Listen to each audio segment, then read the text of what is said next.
Hello, friends. It's Rick Wagner here again, your Viking disruptor, whatever you want to say.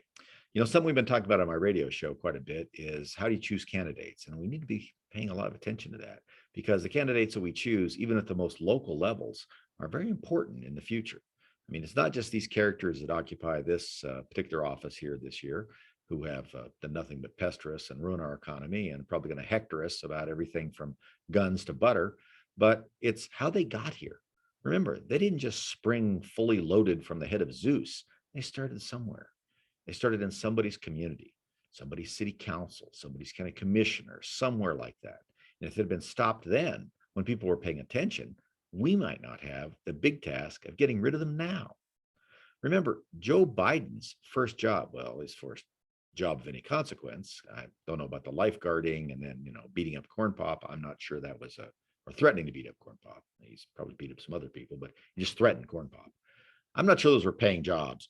So his first one was the city council in Wilmington, Delaware. Think about where we would be now if someone would have just not voted for him, kept him from getting that job. Maybe he would went away. Maybe he would be someplace else. Maybe his family would be living in the Ukraine right now, trying to get money that way. They seem to like that area. So, what are we going to do? Well, we're going to pay attention, aren't we?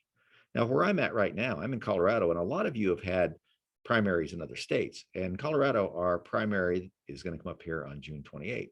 And there's a lot of interesting people running around because there's a twin problem right now that's happening in primaries. The first is what I like to call the rise of the Pierre Delectos. Now, Pierre Delecto, as you know, was the moniker, the Twitter handle of that great rock ribbed Republican and conservative Mitt Romney. Yes, Mitt adopted that so that he could get in arguments on Twitter with people that didn't like him. Now, I think the term Pierre Delecto and Twitter really match up with Mitt Romney, don't you? Yeah, I think that's just what he needs. Now, remember, there are really two great Twitter handles out there in this decade, and that has been, of course, the Pierre Delecto, which we speak of, and Carlos Danger, which belonged to Anthony Weiner, who I'm not so sure he wasn't trying to get something a little more fun by calling himself Carlos Danger. I mean, think about he's growing up. It's Anthony Weiner. So he's trying to find something more exciting. And I guess Carlos Danger sounded, wow, maybe a movie kind of thing. But anyway, we got to stop these characters. And here where I'm at, I mean, we have someone running for the state house who's a city council person who now, out of nowhere, is a mega candidate. Boy, he's so tough. He is so in favor of the police and not on my watch, he says. I watched the guy myself for a while.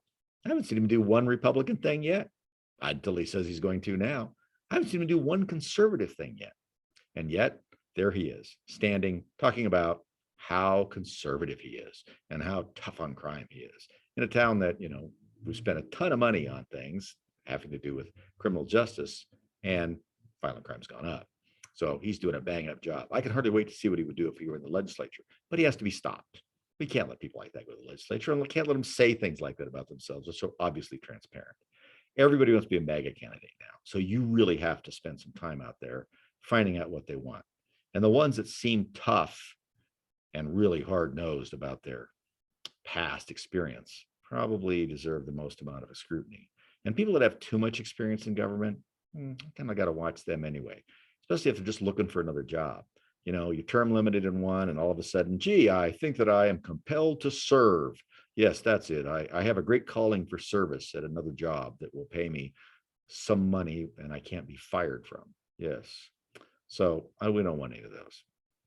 We got to get people in there who have jobs, who can earn a living, that are doing this because they're just fed up and they really want to do something when they get to our state capitals or to Washington or wherever they want to be sent. That has to be done. And you're going to have to dig around a little bit to find out who that person is. And I would be especially leery of people who have already been serving in government if you don't know a lot about them, particularly if the government body they've been serving on is doing things you don't like. I'm not so sure that sending somebody from that to a higher office makes a lot of sense. So pay some attention to that. The other problem out there is, of course, the interference in our primaries by progressive Democrats, because it's happening quite a bit. I keep reading that various places, and people have mentioned it to me. If you look nationally, it seems as though the Democrats, who realize there is a red tsunami, as people like to say, I sort of think of it as an earthquake with a tsunami. They do go together. coming their way, and they are trying to mitigate that. So what they're trying to do is go into primaries in states where they think they can promote the candidate who is least likely to win. And so when you start seeing commercials that are either promoting somebody out of nowhere or attacking somebody out of nowhere, see who's sponsoring them. Because lots of times the sponsorship will seem a little dodgy. And if you really want to spend some time, and not very much, just a little bit of time, look them up, see who they really are. Because a lot of these places like Citizens for a Better State will actually be front organizations for Democrats. People who don't want you to know who they are often use very vague, misleading terms. And if they're going to use vague, misleading terms in their advertising, there's probably a reason for that.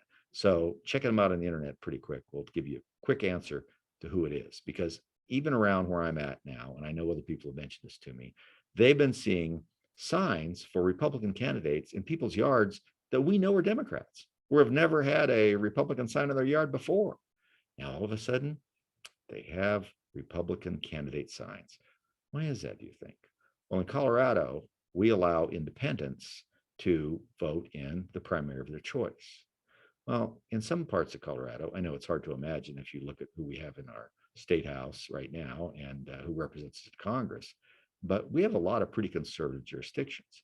So if you're a Democrat in those jurisdictions, your chance of putting a Democrat in some of these jobs is kind of slim. However, your chance of screwing around with the Republican primary by registering as an independent and getting involved in that, well, you can make a difference. Not a difference we want to see, but a difference.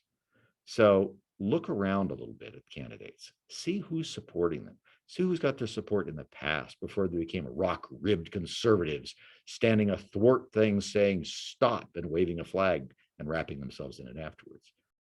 Try and see who they really are before you vote for them. I know it's a little bit of work. It's not easy. And you get flooded with commercials and things in the mail, and it's hard to ferret that through. Ask your neighbors, check a little bit. Be suspicious of people who've had a lot of experience in public office or are term limited in if hopefully where you're at, you can find politicians that are term limited who are clearly looking for another job. Those are people you should really question. So that's all I have to say. I hope it has been too boring for everybody out there. Don't vote for people you don't really know. Don't let people tell you who they are if you don't know who they are until you check it out. And please don't let progressive Democrats choose your candidates for you. I think that's all I can ask. Thanks a lot. Make sure you vote.